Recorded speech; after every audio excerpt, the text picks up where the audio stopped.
When should you put a fuel injector cleaner in your car? There is no one-size-fits-all answer to this question, but there are some general guidelines that you can follow to get the most out of your fuel injector cleaner. One of the most common methods is to add a fuel injector cleaner to your car every time you change your oil, or every 3,000 miles, whichever comes first. This is based on the assumption that you use regular gasoline and drive under normal conditions. However, if you use low-quality gasoline or drive under harsh conditions, such as cold weather, or on dusty roads, you may need to use fuel injector cleaner more often, such as every 1,500 miles or every other kilometer.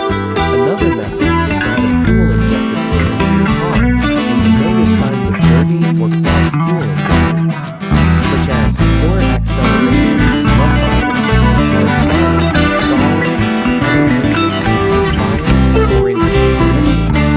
These symptoms indicate that your fuel injectors are not spraying fuel properly and need to be cleaned as soon as possible. However, you should not wait until these problems occur to use fuel injector cleaner, as they may indicate more serious damage that requires professional attention. Also, you can add a fuel injector cleaner to your car when your tank is almost empty. This allows the fuel injector cleaner to mix well with the remaining gasoline and reach the fuel injectors more effectively. However, you should not run your tank for long too often, as this can damage your fuel tank and cause some of the